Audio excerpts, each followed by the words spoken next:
Hello, hello, bonjour à tous et à toutes, bienvenue dans ce nouvel épisode et merci de me rejoindre.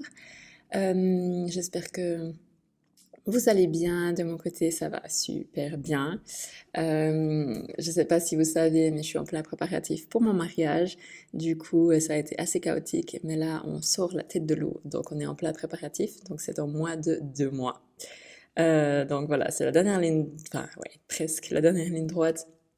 On est en train de tout organiser, le lieu de réception, la cérémonie, les papiers, l'administratif qui reste et les petites photos passeport qu'on doit faire aussi. Et ouais, bref, voilà, la robe c'est déjà bon pour moi.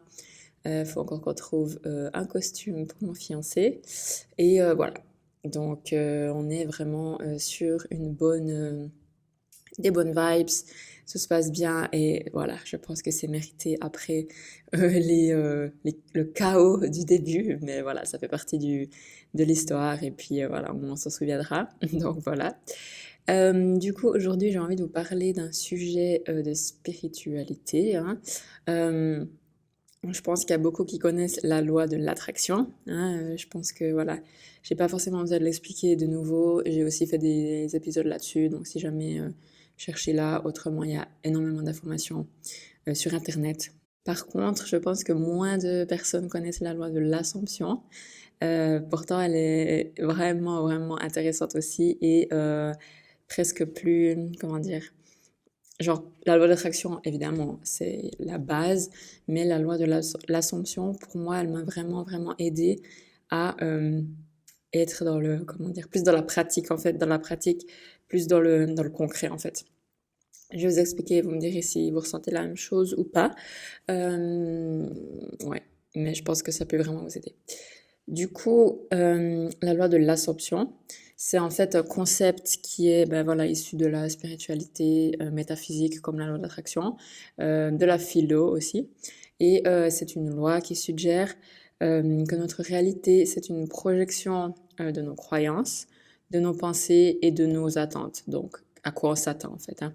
Contrairement en fait à la loi de l'attraction, qui elle se concentre sur le fait d'attirer des expériences que l'on souhaite vivre, la loi de l'assomption, elle se concentre sur l'acceptation et l'incorporation de ces expériences dans notre réalité actuelle. En gros, c'est faire comme si jusqu'à ce qu'on l'aille, hein. Je sais pas si vous connaissez en anglais fake it until you make it, c'est un peu ça. En fait, en français, hein, faire une assumption, c'est assumer quelque chose. Par exemple, je présume que tu es arrivé à l'heure avant de savoir si en fait tu es vraiment arrivé à l'heure. Donc je fais une assumption, hein. Donc c'est assumer dans le sens on considère que quelque chose est vrai, hein. Du coup, selon cette loi, notre expérience de vie, elle est en grande partie déterminée par ce que nous assumons être vrai. Donc si tu assumes, tu fais une assumption, que tu as de la chance, eh bien tu auras cette croyance qui est ancrée en toi. Et dans ta réalité, dans ta vie quotidienne, eh bien, tu auras des preuves de ce que tu crois. C'est-à-dire que tu auras de la chance. Donc, concrètement, tu vivras des situations où tu auras de la chance et où tu te diras, ah ben voilà, j'ai de la chance. Ça va venir confirmer en fait ta croyance. Et si je prends un exemple dans l'autre sens, si tu assumes par contre, ben voilà, tu crois que tu es bon à rien et que personne ne te veut, quand tu vas essayer de rencontrer des potentiels partenaires, hein, voilà, concrètement, ben, tu auras des prétendants qui veulent pas de toi et qui vont te rejeter. Parce que pourquoi ils voudraient sortir avec moins que rien, hein? Donc, les assumptions, en fait, c'est des croyances que tu as, eh bien, elles vont former ta réalité quotidienne. Je vais t'expliquer un petit peu plus en détail tout ce que la loi de l'assumption comprend. Du coup, il y a justement au cœur de ça, il y a ces croyances fondamentales, hein. Donc, elles sont souvent inconscientes et elles façonnent notre perception de nous-mêmes, des autres, du monde qui nous entoure. Du coup, ces croyances, elles sont généralement formées dès notre enfance et elles sont justement influencées par nos parents en premier lieu, notre éducation, notre cercle familial, notre culture, l'école, etc. Et aussi bah, les interactions sociales qu'on voit, hein, qu'on vit ou qu'on voit, et nos expériences passées. Vous avez sûrement déjà entendu quelqu'un qui dit ah, je me suis fait tromper une fois, maintenant voilà, je veux plus être avec quelqu'un parce que je vais me faire tromper. Donc ça, c'est typiquement des croyances qui sont venues suite à une expérience passée. Ensuite, on a la projection de la réalité. Donc, selon la loi de l'absorption, nos croyances fondamentales, elles se reflètent dans notre réalité quotidienne. dans ce que tu assumes être vrai sur toi-même, hein, tes capacités, tes relations, ton succès, ton argent, ta santé, tout ça, l'amour, et bien ça se manifeste dans tes expériences concrètes. Donc, encore une fois, si tu crois que tu es digne d'amour et de succès, et bien tu vas attirer des relations et des opportunités pour avoir du succès qui vont confirmer cette croyance en fait. Et à l'inverse, quand tu as des croyances négatives ou limitantes, comment on peut aussi les appeler, tu as tendance à attirer des situations qui vont venir confirmer cette croyance aussi. La loi de l'assomption, elle offre la possibilité de transformer nos croyances limitantes, donc les croyances négatives, en croyances qui sont plus positives, plus constructives. On peut aussi les appeler les croyances aidantes. En prenant conscience de nos croyances actuelles et en remettant en question les croyances qui ne nous servent plus, en fait, celles qui sont négatives, on peut consciemment choisir justement de les modifier et de les remplacer par des croyances qui sont plus positives pour nous. Donc là, il n'y a pas de juste ou de faux, en fait. Chacun a des croyances qui sont positives pour lui et qui peuvent ne pas l'être pour quelqu'un d'autre. Mais ce qui est important, c'est d'être aligné avec soi. Et on passe au point suivant qui est l'alignement intérieur. Un aspect important de la loi de l'ascension, c'est en fait l'alignement intérieur. Ça veut dire que tes pensées, tes émotions et tes actions, elles doivent être en harmonie avec les croyances que tu souhaites manifester dans ta réalité. Par exemple, si tu vas attirer l'argent, l'abondance financière, tu dois croire en ta capacité à prospérer, hein, mais aussi adopter des pensées positives et prendre des mesures concrètes pour créer cette abondance. Donc tu peux pas vouloir l'abondance financière, répéter et penser à longueur de journée que tu es pauvre, que tu n'as pas d'argent et que tu n'arriveras jamais à gagner d'argent et en même temps dépenser tout ton argent pour des trucs inutiles. Du coup, voilà, c'est pas aligné en fait. Par contre, si tu veux l'abondance financière, que tu commences à travailler avec des affirmations positives, à y croire, etc. Et concrètement à prendre des mesures, peut-être à ne pas trop dépenser d'argent en attendant et à essayer de créer quelque chose qui peut te rapporter de l'argent, ben là, tu es aligné à ce moment-là. Et ça, c'est valable pour tous les sujets, hein. Du coup, quand j'ai pas envie de dire pratiquer la loi parce qu'elle est là, mais quand tu le fais avec conscience, eh bien, c'est important d'être patient, d'être persévérant et indulgent. Comme d'habitude, c'est comme la loi d'attraction, c'est pas en un jour que tout change, hein. Transformer ses croyances, ça peut prendre du temps, surtout quand c'est des croyances qui sont ancrées depuis ton enfance. Déjà, il faut aller les chercher, hein. Donc c'est ça le premier point, c'est de devenir conscient en fait, parce que si on n'a pas de conscience, on peut rien changer, hein. Si on prend pas le temps en fait de réfléchir aux croyances qu'on a, en faire la liste, etc., et bien on peut pas changer en fait quelque chose qu'on connaît pas, on peut pas le changer parce que c'est là et puis voilà. Du coup, en pratique, comment faire en fait? Du coup, le premier point, le plus important, c'est vraiment de prendre conscience des croyances existantes. Donc, on a plein de croyances, hein. Il y en a des qui sont positives et que tu veux garder. Il y en a des qui sont négatives ou limitantes et c'est celles-là qui sont intéressantes.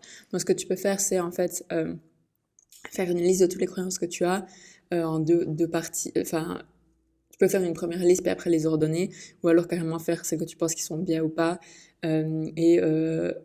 Si tu sais pas trop, en fait, parce qu'il y en a des qu'on se rend pas forcément compte, il faut regarder en fait ta réalité. Et qu'est-ce qui coince dans ta vie, en fait? Voilà, si c'est les relations amoureuses, si c'est le job, si c'est l'argent, si c'est la santé, si c'est, voilà. Regarde ce qui coince dans ta vie ou les choses avec lesquelles t'es pas satisfait. Et là, il y aura sûrement des croyances derrière et tu pourras réfléchir, en fait. Et aussi, remets-toi un petit peu des films, de tes expériences, de tes parents, de ton enfance, qu'est-ce qu'ils répétaient à ce sujet, etc.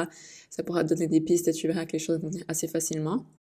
Et ensuite, note tout ça, justement, et fais-en une liste. Et ensuite, en point numéro 2, tu vas pouvoir remettre en question ces croyances.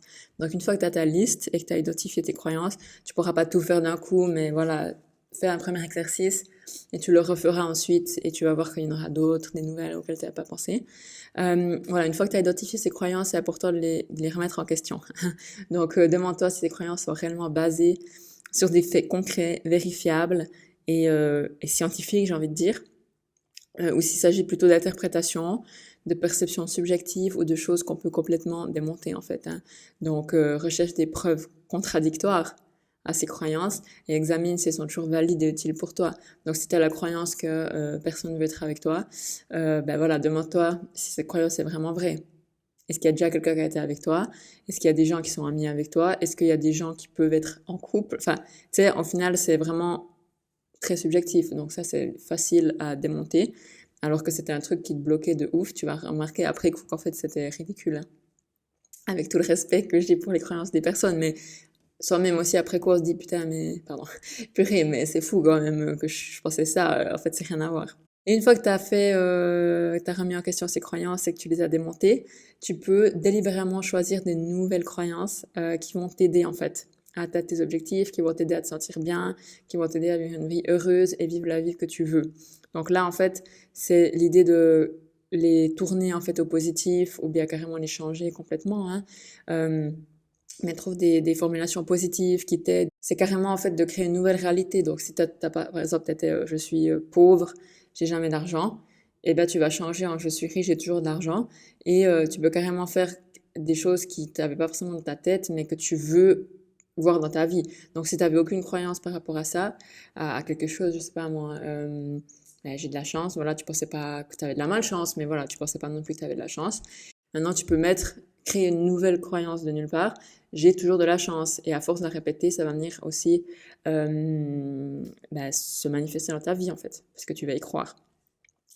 Donc, on passe au point suivant, le renforcement des nouvelles croyances. Donc, c'est ça, en fait, pour les renforcer, parce que si on les dit qu'une fois, voilà, c'est difficile de vraiment créer un changement, mais on va pouvoir les répéter justement sous forme d'affirmations positives, en les écoutant aussi, ou en les écrivant, etc., les affichant. Il y a aussi la visualisation créatrice qui est extrêmement importante. Donc, c'est le fait d'imaginer en fait tous les jours, par exemple le matin, le soir, etc. Vivre pleinement tes nouvelles croyances et atteindre tes objectifs. Voilà, tu te mets le film dans ta tête de t'es en train de vivre ça, t'es avec ton partenaire idéal, tu vis dans la maison idéale, t'as ton salaire idéal, tout ça.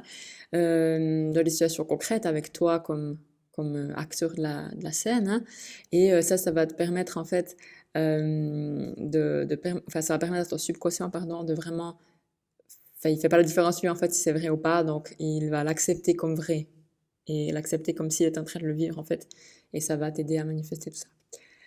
Ensuite, il y a l'action alignée, donc il faut aussi mettre des mesures en place concrètes et alignées avec tes croyances, comme notre action, hein. Donc l'idée ici, c'est d'agir comme si tes croyances elles étaient déjà une réalité. Donc par exemple, si tu crois en ta capacité à réussir dans ta carrière, prendre des initiatives, chercher de nouvelles opportunités, investir dans ton développement personnel, forme-toi, etc. En ayant l'impression d'avoir déjà eu, en fait. C'est ça. Et finalement, encore une fois, ben voilà, un peu de patience, un petit peu de persévérance.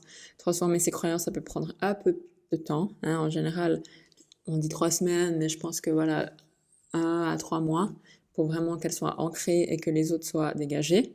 Donc, c'est pas en une fois, en le disant une fois que ça change tout. Il peut y avoir des révélations, mais voilà, pratique, pratique, pratique. Sois patient et puis quand tu as des doutes, etc., continue. Persévère sans faire attention à ce qui peut venir de l'extérieur, en fait.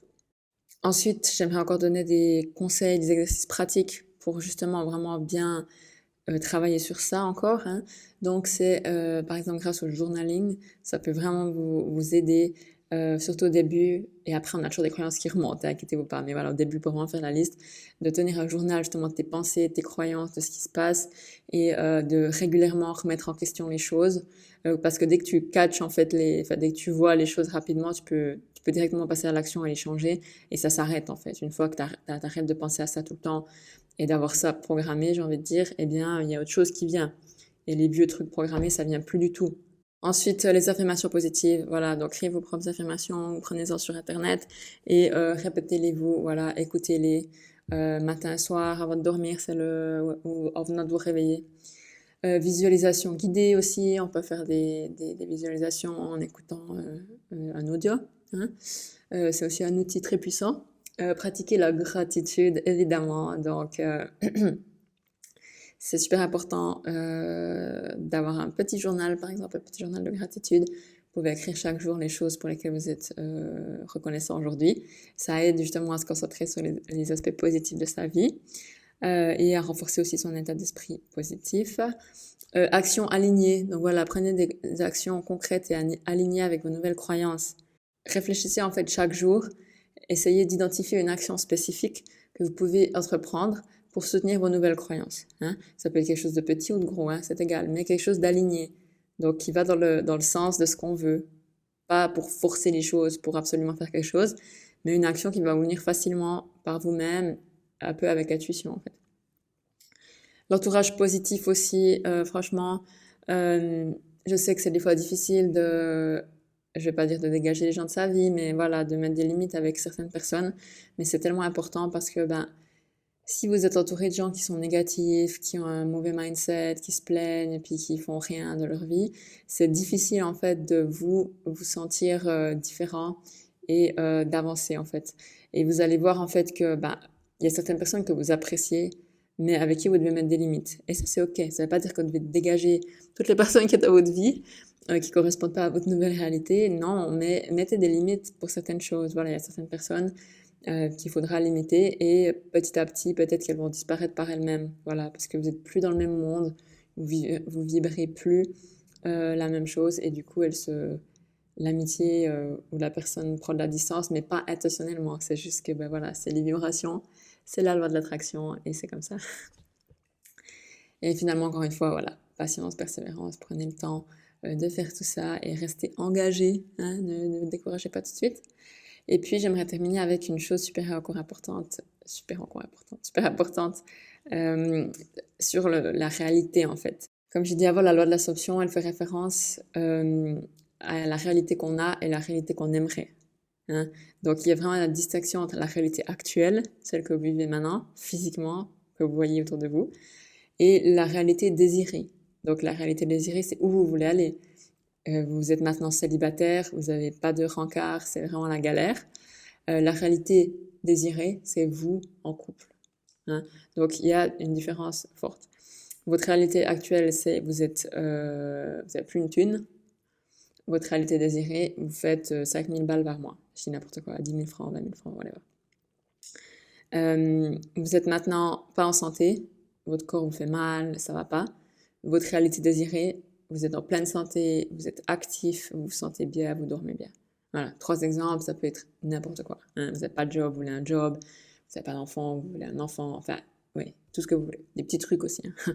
Du coup, il y a voilà, il y a la réalité actuelle et la réalité désirée.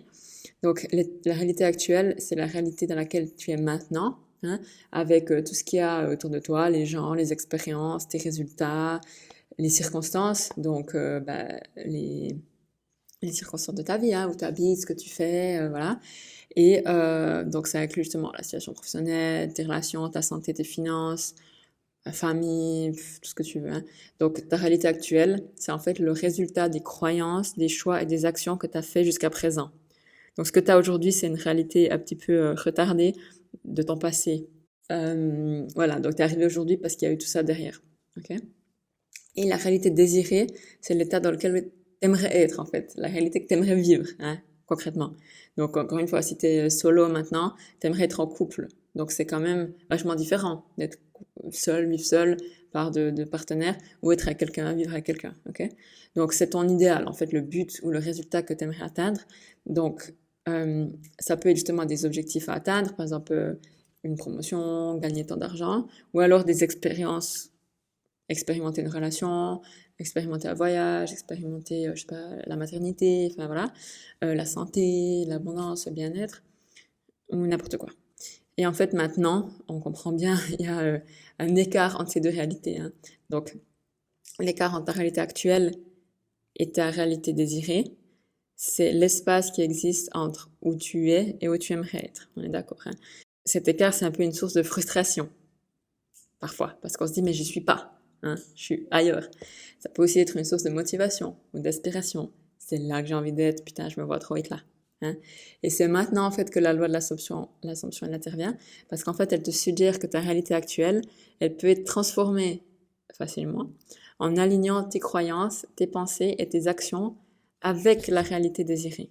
Donc en fait, pour te rapprocher de cette réalité, que ta réalité actuelle se rapproche de cette réalité, il faut faire un travail d'alignement intérieur, encore une fois. Donc comment faire? Qu'est-ce que ça veut dire? Ça veut dire en fait que tes pensées, tes émotions, tes actions, elles doivent être en harmonie avec ce que tu veux manifester dans cette réalité désirée. Tu peux pas être dans une réalité où t'as pas d'argent, vouloir être dans une réalité où tu as plein d'argent, mais continue à penser que tu n'as pas d'argent, continue à dépenser plus que tu reçois, continue à faire des choix débiles avec l'argent, à gaspiller, à ne pas chercher de travail, à ne pas lancer un business, à ne pas faire quoi que ce soit, tu vois. Donc, il faut que tu remplisses cet écart. Et si tu es solo, par exemple, et que tu veux un partenaire dans ta réalité désirée, tu vas pas rester chez toi enfermé toute la journée, déprimé, penser que tu es nul, que ça n'arrivera jamais, que de toute façon tu vas mourir seul, etc. C'est juste pas possible.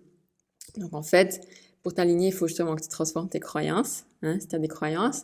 Et ces croyances, en général, vont t'empêcher de croire en la possibilité d'atteindre cette réalité que tu désires, en fait. Donc, il faut vraiment, encore une fois, les examiner, les identifier, examiner, remettre en question, puis les remplacer par des croyances qui sont, elles, de la réalité désirée.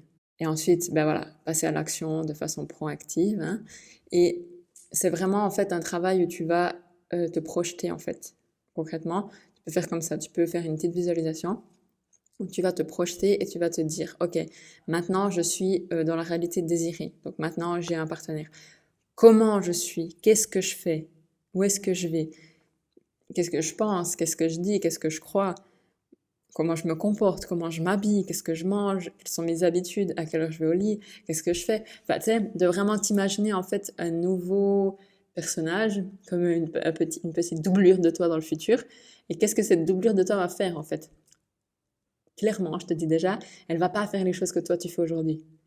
Parce que c'est pas la même chose, c'est pas la même doublure, c'est pas la même personne, en fait. Donc, ce que tu fais aujourd'hui, il n'y a pas tout qui est à dégager, hein, mais les choses qui font que tu n'es pas là par rapport à ce sujet, eh bien, c'est des choses qui ont plus lieu d'être dans cette nouvelle réalité. Donc, il faut simplement arrêter de les faire aujourd'hui, changer tes pensées, changer tes croyances et te mettre dans la peau de ce nouveau personnage, en fait. Moi, je le fais vraiment comme je vais pas dire une pièce de théâtre, mais un petit movie, comme ça, un petit film, où je me dis, OK, elle est comment? Qu'est-ce qu'elle fait? Qu'est-ce qu'elle dit? Et quand j'ai des doutes sur ce que je pense, ou ce que je fais, ce que je dis maintenant, dans ma réalité actuelle, je me dis, oh, est-ce que elle ferait ça? Est-ce que, si j'étais déjà dans cette réalité-là, est-ce que je ferais ça ou est-ce que je penserais ça? Et non. En fait, non. Je ne le ferai pas. Du coup, ça te permet en fait de t'aligner petit à petit. Donc encore une fois, hein, c'est pas ta réalité désirée ne se manifeste pas instantanément, hein, genre en un jour, voilà, demain, tu es dans une réalité complètement différente, quoique ça serait beau et c'est peut-être possible, mais c'est plutôt en fait à travers un processus continu d'alignement intérieur et d'action cohérente, c'est ça. Donc plus tu vas démonter ces croyances, plus tu vas reformuler tes pensées, des affirmations, de la visualisation, plus tu vas te déplacer en fait vers cette nouvelle réalité. Donc je sais pas, ça dépend les choses, mais ça peut prendre, voilà, on est quand même dans un espace temps matériel, physique, hein, 3D, où les choses elles prennent un petit peu de temps pour se matérialiser, plus que dans nos pensées qui sont elles intangibles. Mais voilà, ça peut quand même aller relativement vite. Donc je vous parle de petites choses, ça peut aller, ça peut se compter en jours, en semaines, et des grosses choses, ça peut se compter en quelques mois. Voilà. On m'a dit justement que l'abondance financière, par exemple, ça pouvait être dans les 6 mois, quelque chose comme ça. C'est pas très long. Donc, ça vaut vraiment la peine de faire le taf, hein, en fait. Ça vaut vraiment la peine de s'aligner. Et c'est pas faire 15 000 actions dans tous les sens, forcer, tirer dans tous les sens. Au contraire, c'est s'aligner intérieur. C'est plus des actions après qui vont venir. Une fois que nous, on s'est aligné à l'intérieur, les actions, elles sont faciles à poser parce que c'est inspiré, en fait, et aligné. Mais sinon, nos têtes, c'est le dans nos têtes, c'est le bordel. Et on n'arrête pas de penser à ce qu'on n'a pas, etc. Comment je vais faire, blablabla. Ben, voilà, c'est difficile. Donc, vraiment, posez-vous la question, comment je serais dans cette réalité-là, qu'est-ce que je dirais, qu'est-ce que je ferais, est-ce que je m'habillerais différemment, est-ce que je verrais des autres personnes, est-ce que je mangerais différemment, est-ce que j'aurais des autres horaires, qu'est-ce que j'arrêterais de faire carrément, qu'est-ce que cette personne, ce personnage, ce futur moi a arrêté de faire, ça c'est aussi vachement intéressant. Et là, vous pouvez faire des listes et puis après, vous pouvez arrêter de faire ces choses maintenant. Voilà, du coup, j'espère que c'était clair cet épisode. C'est un petit peu différent de la loi de l'attraction, mais je pense que c'est hyper intéressant. Et comme je vous disais au début, pour moi, ça a été vraiment vachement concret parce que je peux me dire, bah, mes pensées, je sais tout le temps. Ce que je veux, je sais exactement. Ce que j'ai, je sais aussi. Donc, comment je peux m'aligner maintenant, en fait, avec ça et me faire le petit jeu du personnage. Franchement, moi, je kiffe trop parce que je trouve que c'est tellement parlant, en fait. Voilà. Donc, si jamais vous faites le petit jeu, vous connaissez, vous avez déjà expérimenté, n'hésitez pas à me le dire. En tout cas, merci d'avoir écouté ce podcast et puis On se voit sur les réseaux sociaux, sur mon compte TCA maintenant ou jamais.tca ou alors mon compte privé, Nora Karina 13. Voilà, je crois que c'est tout. Et je vous souhaite une très très bonne journée. Changez votre réalité maintenant, parce que si ce n'est pas maintenant, ce sera jamais.